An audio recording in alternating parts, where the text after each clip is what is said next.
The hangar was silent except for the soft hum of the fluorescent lights and the slow, rhythmic ticking of a wrench against steel. A storm was coming, not just outside the base, but within it.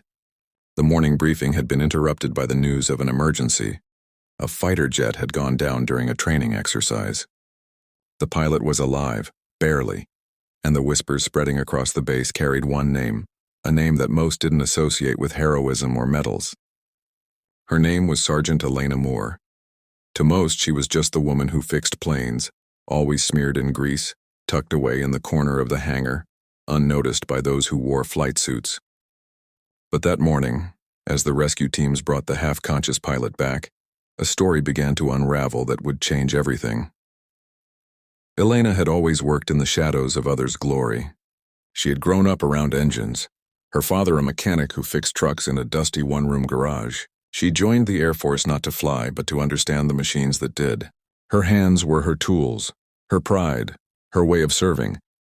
But her rank and title meant little to those who believed valor only came with wings. Every day she worked twice as hard for half the recognition, often ignored by the same men whose lives depended on her precision. A week before the crash, she had been on duty when that same pilot, Captain Ryan Hale, reported a minor engine vibration in his F-16. She remembered his tone, polite but dismissive, as though he was indulging her inspection to check a box, not out of real concern. But when she ran the diagnostics, she caught something, a faint, irregular signal deep within the system. She stayed late that night, stripping down panels, running lines of code, rechecking parts no one else would have bothered with. Her colleagues told her she was overreacting, that she was just a mechanic and the pilot knew his jet better than she did. But her gut screamed otherwise. She replaced a part that wasn't due for service, recalibrated the systems, and wrote a report marking the jet as cleared for flight.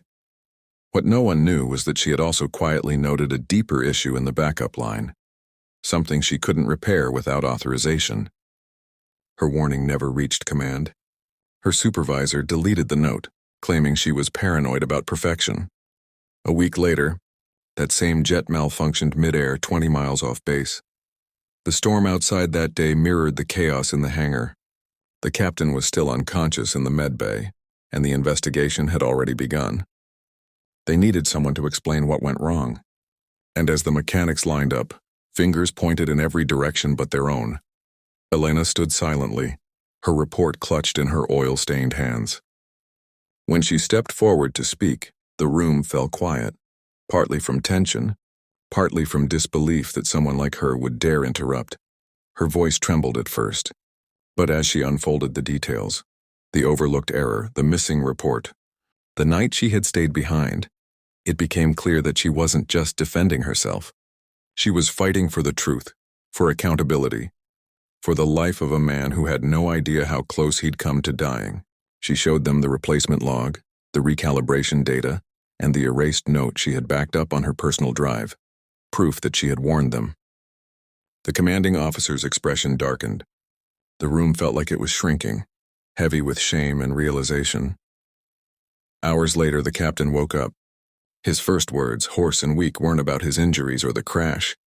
He asked who had worked on his jet. When they told him her name, he asked to see her immediately. The medics tried to refuse. He wasn't supposed to be moving, let alone speaking, but he insisted. And when Elena entered the medical bay, still in her stained coveralls, he tried to salute her. His hand shook too much to complete it, but the gesture was enough. He told her what happened up there, how the system she had recalibrated was the only reason his engine restarted in time to eject safely. He said that in those last seconds, as the cockpit filled with smoke and the alarm screamed, he had remembered her voice from the hangar, calm and firm, explaining that machines talk, you just have to listen.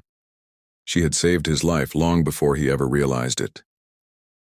Word spread across the base faster than any official report. For the first time, people didn't see Elena as just a mechanic. They saw the quiet strength, the dedication, the unseen battles fought by those who never stand in the spotlight. The following week, during a small ceremony outside the hangar, the captain himself pinned a medal on her uniform, the same one given to those who had saved lives in combat. She didn't cry when they saluted her, though her hands trembled as she accepted it. The applause was overwhelming. But what mattered most was that she finally felt seen. Not for a title, not for a gesture, but for the years she had given her heart to something bigger than herself. Later that night, she went back to the hangar. The storm had cleared, and the air smelled like rain and jet fuel. She ran her fingers over the cool metal of the plane that had almost been lost and whispered a quiet promise to keep listening. To the engines, to her instincts, and to the silent calling that had led her there in the first place. If this story touched your heart, please like, share, and subscribe to Legends of History, where we honor the unseen heroes who remind us that courage doesn't always wear a rank. Comment below. What part of Elena's story inspired you most, and her determination, her silence, or the moment she was finally seen for who she truly was?